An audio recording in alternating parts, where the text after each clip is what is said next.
एक हफ्ते पहले की बात है।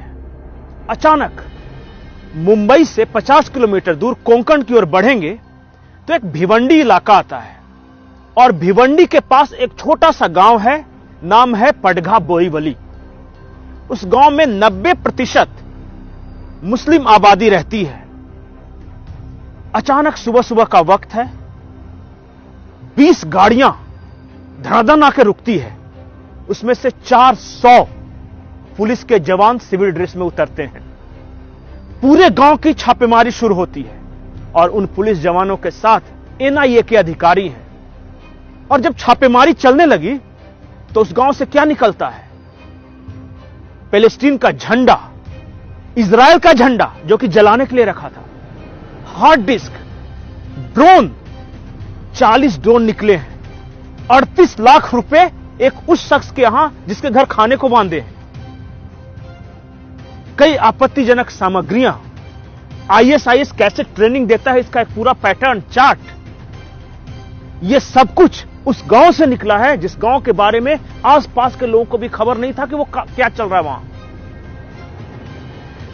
और पता है, अगर आप शॉक्ड हैं, अगर आपको यह खबर आश्चर्यजनक लग रही है तो एक और बड़े झटके के लिए तैयार हो जाइए।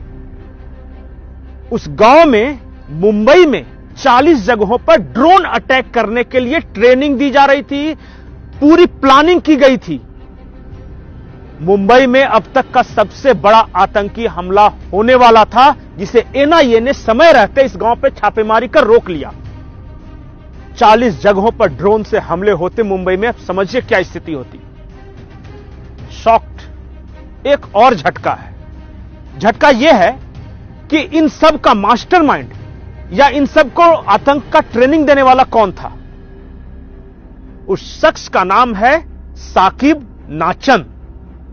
साकिब नाचन का नाम आपको ऐसे नहीं याद आएगा। 1991 में मुंबई में बम ब्लास्ट हुआ।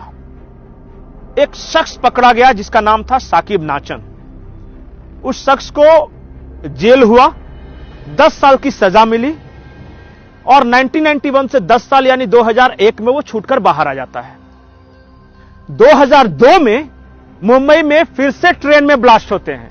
मुलुंड में ब्लास्ट हुआ था और भी बोरीवली में ब्लास्ट हुआ था।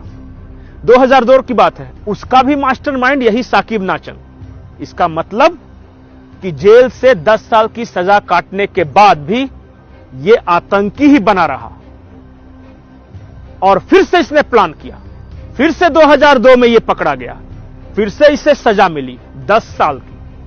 2017 में यह फिर बाहर आ गया और 2017 में बाहर आने के बाद 2023 के अंत में यह मुंबई में एक बहुत बड़े आतंकी हमले की प्लानिंग कर चुका था। ड्रोन से ट्रेनिंग दी गई थी, 40 जगहों पर हमले की योजना थी। आप सोचिए कि एनआईए अगर नहीं पकड़ता तो क्या हो सकता था। लेकिन सवाल यह है कि यह साकिब नाचन, यह चीज क्या है? साकिब नाचन वो चीज है जिसने इस देश में 10 से 12 लोगों को ब्रेन वॉश कर इराक और सीरिया भेजा ताकि आतंक की वो ट्रेनिंग ले सके।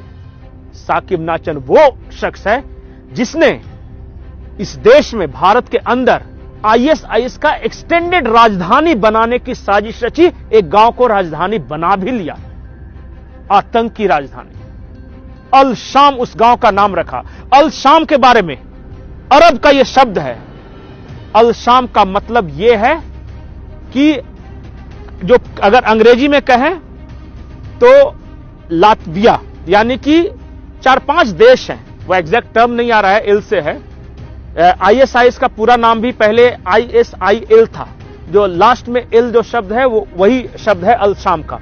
इसका मतलब यह होता है कि सीरिया, जॉर्डन, फिलिस्तीन, तुर्की और कतर को मिलाकर हम खलीफा का राज्य बनाएंगे। वो खलीफा राज्य बनाने की कोशिश में था, इसलिए इस गांव का नाम अल शाम रखा था। अल शाम ये गांव रहेगा, खलीफा के अंडर रहेगा, भारत के महाराष्ट्र के कोंकण का एक गांव। ये है अल सचान। लेकिन अब एक बड़ा सवाल है। बड़ा सवाल यह है कि once a terrorist always a terrorist. अगर आप सोचते हैं कि यह खुखार आतंकी 5-10 साल की जेल की सजा काटने के बाद वो शरीफ और साधु बन जाएगा तो सबसे बड़े धोखे में है।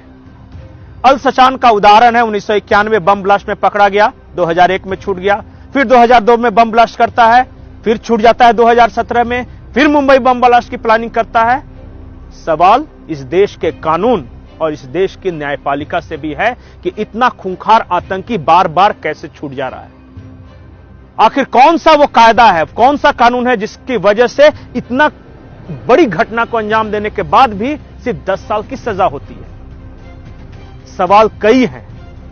सवाल डरने का है, क्योंकि अल सचान अकेला नहीं है। जो एनआईए ने जानकारी दी है उसके अनुसार 10 लोग ऐसे हैं जो कि अल सचान के पैटर्न पे काम कर रहे हैं, देश के अलग अलग हिस्सों में हैं, और इसी वजह से 40 जगहों पे छापेमारी हुई थी एनआईए की 1 हफ्ते पहले। जाकिर नाइक के भाषणों से ये लोग प्रेरणा लेते हैं, ये लोग बम बनाने में एक्सपर्ट हैं, ये लोग ट्रेनिंग देने में एक्सपर्ट हैं, ये लोग ब्रेन वॉश करने में एक्सपर्ट हैं। अगर फिर भी आपको लगता है कि इस देश का कानून नहीं बदलना चाहिए, ये जो ढर रहा है वही चलना चाहिए, न्यायपालिका ऐसे ही खूंखार आतंकियों को 10-10 साल पे छोड़ती रहे, तो फिर तो इस देश का भगवान ही मालिक है। नमस्कार।